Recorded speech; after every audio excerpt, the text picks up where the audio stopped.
Monks, how was your weekend? Yo, my weekend was dope, dope. What happened this time? Were you any gigs? Ish. It was one of those weekends where I found myself cooking. Ah, nice. I did the thing. Yeah. Hopefully something will pop, in terms of blessings. Definitely, it's a must. It's a must. And you, how was your week? The week was well, man. We got a big, nice order of spinach there. So, that just left everything and everyone in a good mood. So, but still buy. We're talking over 100 bundles at a go. And what's even a bundle? You buy spinach. So actually, the game taught you well. Yeah, I think the independent mixtape game prepared me to deal with selling vegetables. And food doesn't get out of fashion. Never. Whew. Yeah. Anyway, yep, another episode. Another one. TheCoreBreakers. Yep. I DJ. I rap. Today we have a special guest. Yeah. Mr. TTP, Mr. Jomosono himself, Mr. Teaspoon, Tapelo Raputi. Yo. Oh wow! I know all your names, man. Killing the game here, saying all my names. All of them. All of them. We go way back. Yeah, we go way back. WWF days. Talking about way back. Yeah. You are one of the guys that worked on Omang. Yeah. Oh. Wow. Omang, double Don't HP. get me emotional, man. Don't get me emotional, but yeah. Yeah. How was that working with Jabba?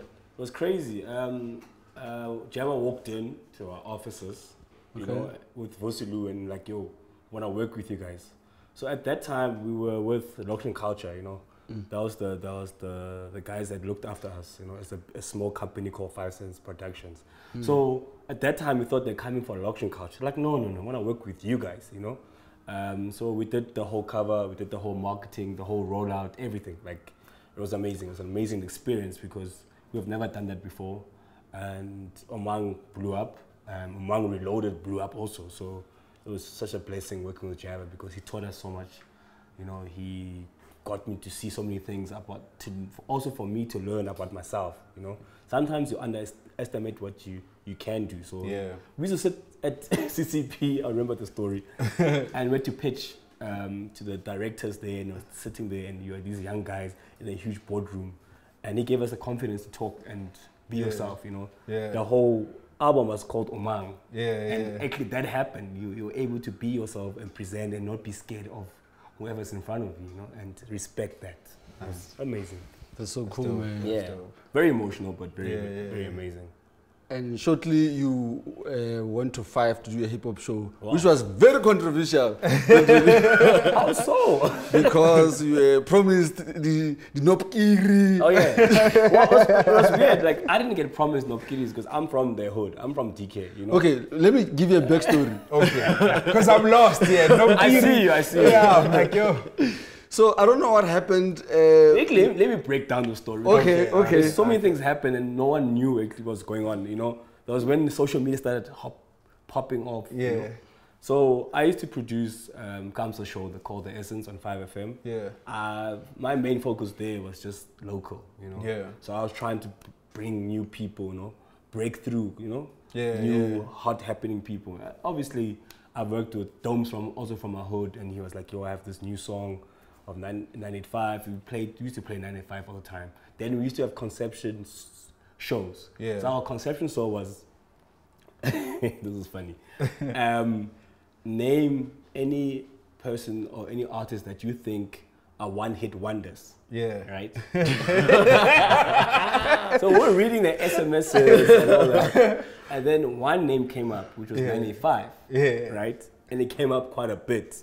And then like, and as Kamza and Andile as the host and the presenters of the show, they're reading what they're getting. Hey man, the streets went buck and they're like, yo, you guys called 985 one-hit wonders. You know? I went to the streets, and then I was like, because they're from our hood. Yeah, like, yeah, man, yeah. we don't have beef with you. You know, you just put us on. Because I put them on live also, you know. Yeah. When the video dropped, I dropped it with Andy because he was also producing the live show. Yeah. The live music show on SABC 1. Hey, it was rough, you know, and they sent emails, you know, to the white people upstairs there, and then we got called, we got suspended, and then we had to call them in for a show. Yeah. They greeted me, they didn't greet Gamza. Do you know On the show? On the On show. the show. And then I'm like, guys, calm down. Like, it's not that big of a deal. Yeah. And like, okay, I came over with them. Like, okay, guys, how about you guys read your own SMSs? You know, so that you don't blame us for what the listeners are saying. Yeah. Hey, man, all hell break loose. There were Fs on the show. This is live, you know, and it was hard doing a show, a hip hop show on that platform at that time because 5FM was very known to be a white show. You know, I used to get calls as a producer and, hey, why do you guys have this nigga show? You know, it was kind of hard. You know. Yeah. It was kind of sad also because, you know, it was a great platform for them to actually express themselves, but they didn't understand it and they took it the wrong way. But they learned from that. But looking back, do you sometimes think it was probably a bad topic because somebody was going to get... No, I don't think so. I think that it's hip hop, man. You know, come on, like why must we shy away? It's a niche market hip hop show. We had different topics all the time, like weirdest things ever, you know? So why not? Come on. So if the listeners are saying you're 100, you can't blame us if people are saying you're one-hit wonders. yeah. Hey man, make it up. So tell me, since that show, Yes. we have a lot of young guys that are asking us, how do we get on radio? How do we, you know, what's the one thing that you would try to advise to the guys? That I think the biggest problem is that everybody is rushing to radio and they target Metro, Kozi. Yeah. If you actually Google and say radio station South Africa, you'll see there's a lot of stations that are actually smaller, but if you calculate the numbers, they're actually bigger. If you actually literally calculate, okay, listenership, and you group them together, they're actually bigger than some of the radio stations, you know? So, to be very controversial, some of the radio stations' numbers are just lying. Come on. We all know that they use the diary system, where the listenership is calculated by a diary system where they'll give SpaceMunna a diary or Lemonka a diary, and he writes what he listens to. You know what I'm saying? I've been wondering, how do they get this number? It's kind of tricky. So the community radio stations are big. That's the first place to go. They're always looking for music. Put your music out there. Then you build up and you take that database and say, listen, I've been played here. Then you go to the next step. So guys want to start at the top. And then, you get what I'm saying? Okay. TTP. Before we go even deeper, we want to understand why the Chomosono of hip-hop. It was quite weird. I follow soccer. I don't only follow soccer, I follow a lot of sports. I'm a sports fanatic, I'm a sports freak. And my whole life's always been about putting people on. And I followed Jomo's career, you know, he's always put people on. He's always trying to break through new soccer players, new talent. And I was like, hey man, that's a good name to use, you know? And I was like, yo, Jomo son of hip hop. And it caught on, you know. I know Lemonka tried to use it once. Backfired him. But yeah, I've worked with a lot of artists, you know, and this comes from Jabba. So this whole thing of me pushing artists on was from Jabba's idea, you know. For me to also have been signed to Universal, and also for me to have compilations out was Jabba. Like, hey, Morena, let's say, use your ear to help others, you know, rather than just be at home, hey, the song's dope. Improve the game. So that's what I've been doing, man. Hold up. So you were signed? Oh man, I've been signed. Oh, I was signed. I'm very fortunate to say I went to see Vosilu, and he was bumping demos, and I was sitting there. I'm like, oh Mara, is this all you have? I'm like, let me go to the car, and I was still working my compilation. Hey, listen to this stuff. I played him Mutipa, Ode to Mary Jane. He was like, wow, you know. And I played him Ifani Ewe. Those are like literally the first 2 songs on the compilation. Wow. And he was like, okay, call me after a week. I got the email that I'm signed, I got a licensing deal, and yeah, I was with Universal, so Wow. It worked, you know. It worked because from there, I finally blew up, you know. Mutipa's song was everywhere. Yeah. Like everywhere. It was even played by Chuck D all the way in New York. Wow. You know, and that was crazy. Yeah. The second compilation, you have Siashezi blowing up, Bourgeois blowing up. Yeah. You have Masha Botka who blew up from the compilation. So for me, I'm very proud that, you know, that there was, my goal was reached. For me, I didn't care about sales. I didn't care about the fame. Yeah. Didn't care about the girls. It was literally about getting guys out there. Yeah, you know, since you mentioned it's about getting the guys out there and you having an ear, is there something particular that you look out for in terms of listening for? Yeah, I do. For me, firstly, you need to be hungry. Yeah. I know. Like no, joking. I think if you look at I Funny story, I Funny bugged me for a while. Yeah. I met him through Poker. Yeah. Poker is a rapper who's actually quite dope also. He gave me his song and I put it on. I like release these weird mixtapes like when I just have fun, you know. Yeah. Like I released the official 11 official language mixtape which you're on, you know. Yeah, where I had different people rapping with different languages, you know. Just to get people out there, just have fun.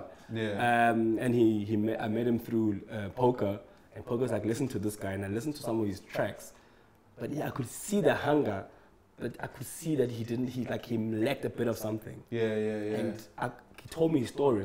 He's been asking people to put him on. Yeah. It's never happened. So I'm like, okay, cool. Let's restructure what you're doing. Yeah. You know, let's focus on one thing. The problem that you're spread everywhere. Yeah. There's this one thing that you need to do. Yeah. And for 2 years, we literally performed 2 tracks all over the country. Wow.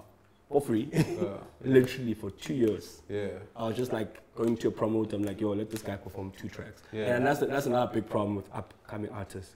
They get a chance, they perform 5 tracks. I don't know you, man. You're irritating me. Perform your best 2 tracks, get off stage. Yeah. You get what I'm saying? Yeah. The problem, guys go on and they want to perform 5 tracks and you get irritated. So for 2 years, we performed 2 songs. Yeah.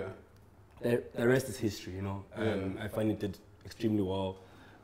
We won gold, we won awards, and you know, and that was the whole idea. With Sia Shades, the same thing. I was like, take one track, Bourgeois, and just focus on it, and just no matter how many times they reject you, even if it takes 2 years, it doesn't matter. You know? And if you look at a lot of artists that do that, they actually blow up. Cool China did that, and people forget that, you know. Took an album and he literally grinded that album because he knew that if I work on this and it blows, the rest is it sets up everything. Correct. Yeah. Okay.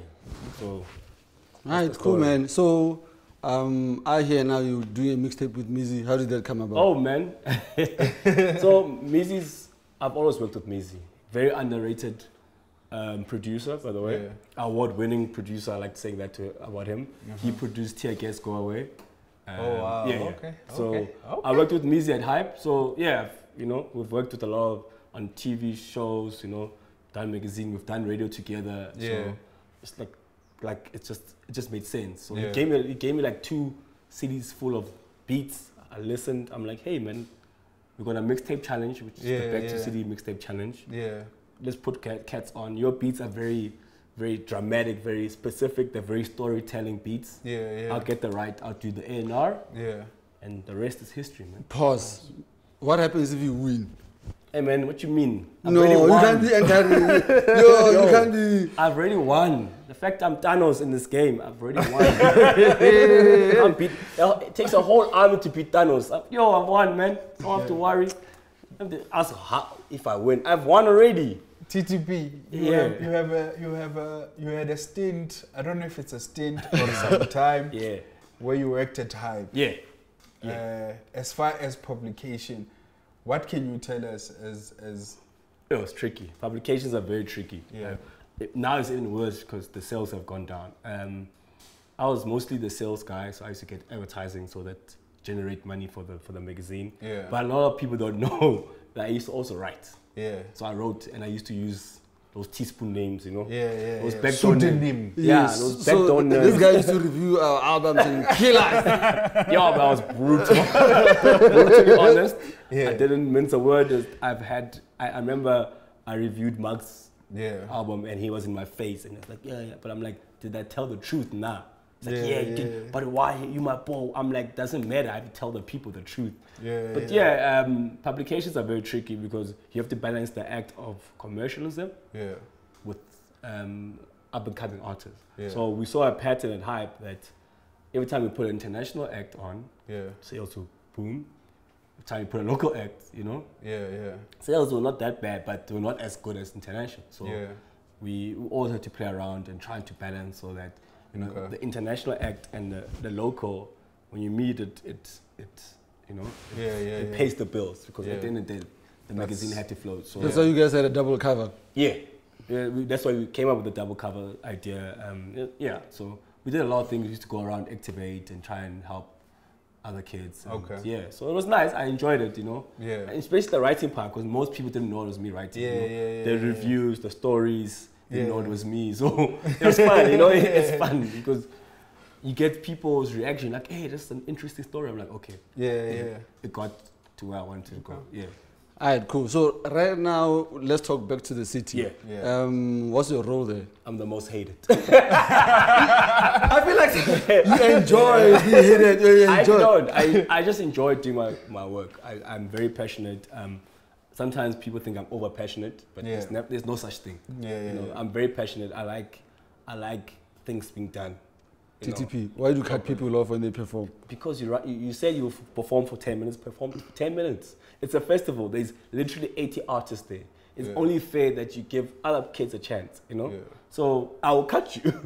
You know, I was a lot of international acts. So I was one of those guys that got cut off. Did you beef?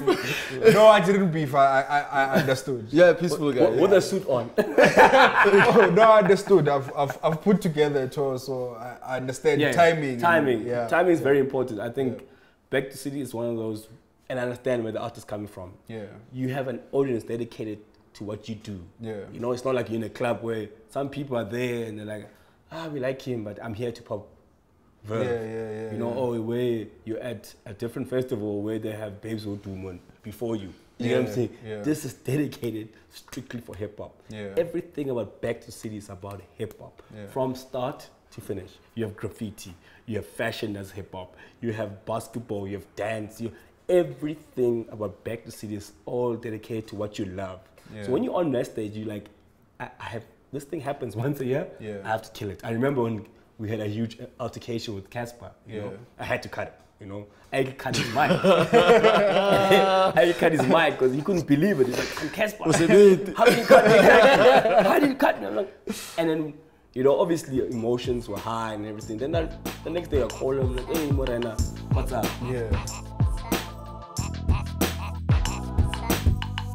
You're explaining to us how Back to the City works in terms of artistry and all. Yes. So it's for my position and being a stage manager, is for me to make sure there's a flow. Look out for any technical problems. Make sure the artists are happy. Some of them, as I said, I'm the most hated because they see this opportunity as, yo, I need to kill it. You know, I've got a dedicated audience. It's just literally here for hip hop. So. And it's a big platform. It's a huge platform, and I understand that. And you know, and as you know, I spoke to Casper, like, yo, man, and he's like, no, Morena, do you understand that crowd? That crowd understands me. And I'm like, I understand that, but also respect that there's other people who want the same chance as you have. And you respect that. Yo, we're good buds, you know. We're great now, and you know, to be honest, 10 minutes is quite a long time if you know what you're doing. If you know that you're going to be, that's a very important thing. I think most people forget that okay, you're going to a festival. You know? The people that prepare most of the time is DJs. Because they know, I got 10 minutes. In 10 minutes, I need to put this type of song. I need to plan this type of theme, you know? But artists, they're like, no, I'll do my songs. So I'm saying, okay, cool.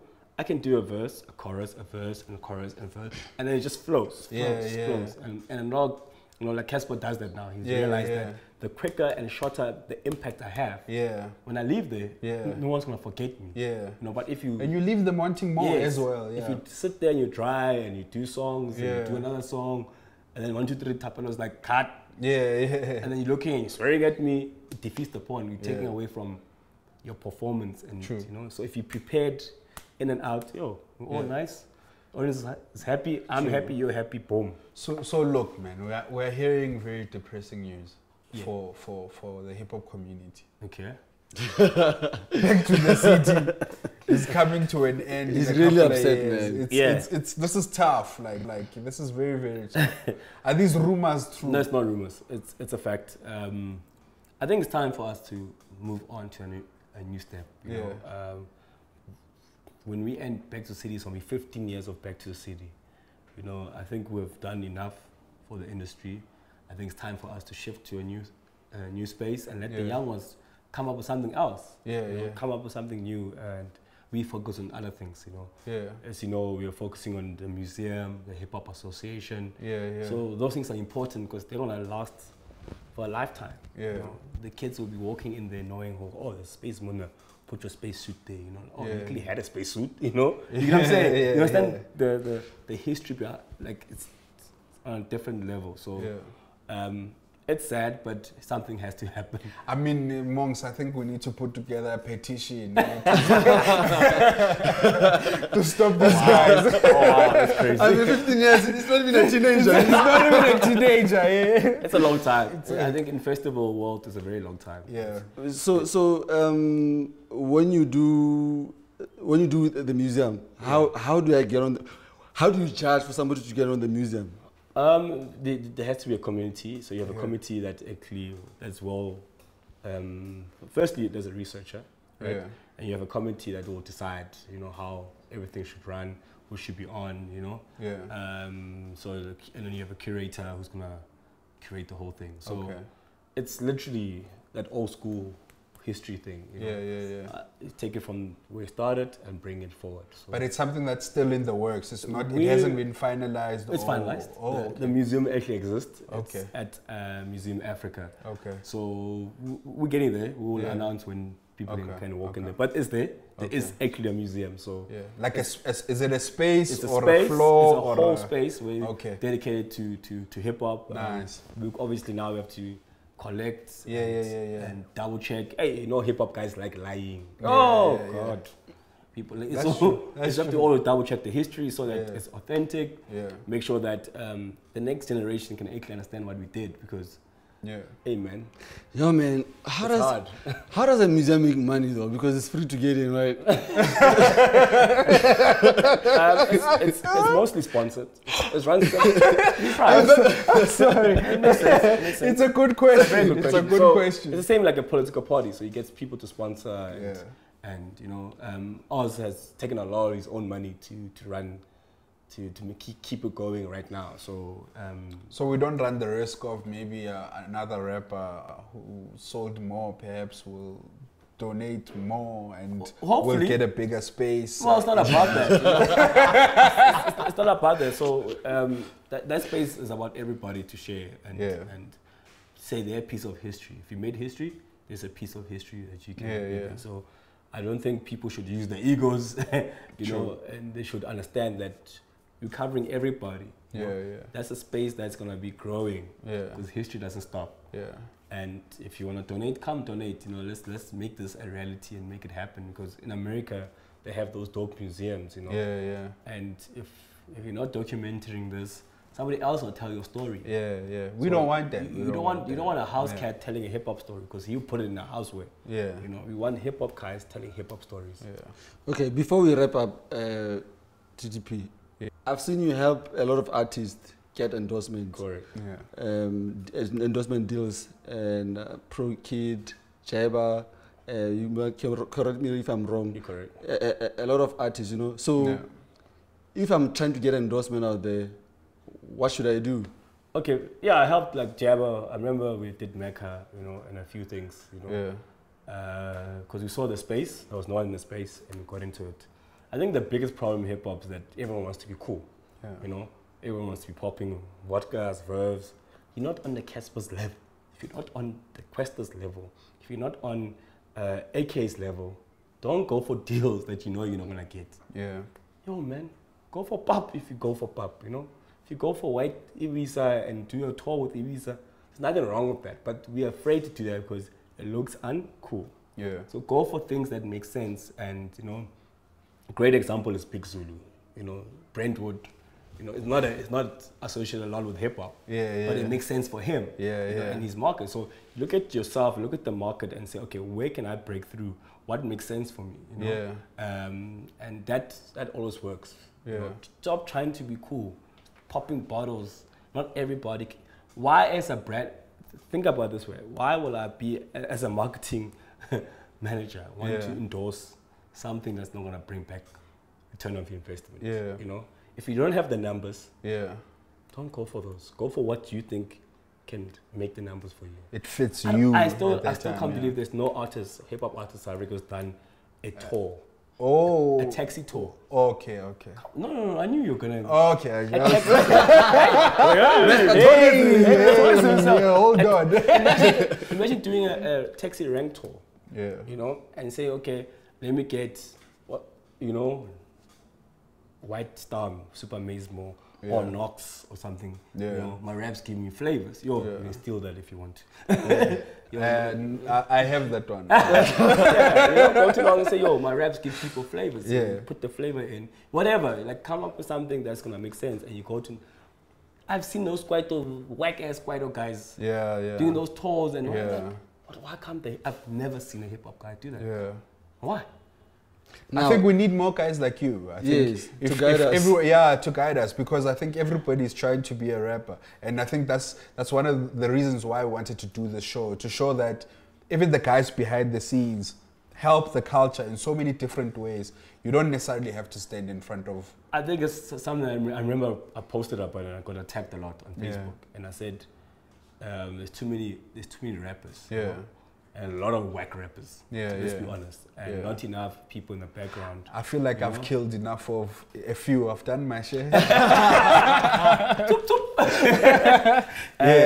So there's not enough people in the background, and even there's some people in the background want to be in the forefront. And we need to sort that out very quickly. But the problem is also that you might give somebody advice, but they want to be cool. So it also goes back to the rappers saying, okay, I don't mind doing this, but I know the end results. You know?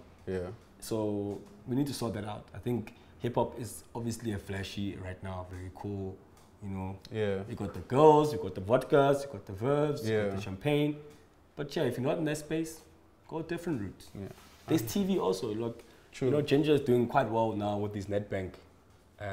That ad he did, they chose his song for the money thing. That's another route you can do. You know, you don't have to be on a superstar on TV. You know? You can also do other things. You can get your songs to you on adverts. Now we hear you, TTP. So man. So lastly, back to the city. Back to the city, 27th of April, man. Freedom Charter is our theme. Everything to do with freedom. You know, if you know hip hop, you know that we speak about freedom of self, freedom from expression, to express yourself and be yourself, you know, and do you all the time. So the 27th of April, we're at Newtown, Mary Fitzgerald Square. At the square, we call it the Moria of hip hop. That's very relevant. It's the Moria of hip hop because we all come there to celebrate one thing, which is the love of hip hop. Nice. Know? Come through, tickets at the web tickets. Clipper 50. You know, they range from a Clipper 50 to 600. The 600 one are dope because you buy 600. That's 3 years to back the seat until we close. And you might win something. You know. I had as a bit of a Kanyana there, or a 50K nyana there. Or you know, you can go to New York and do a tour to find out where hip hop started. Man.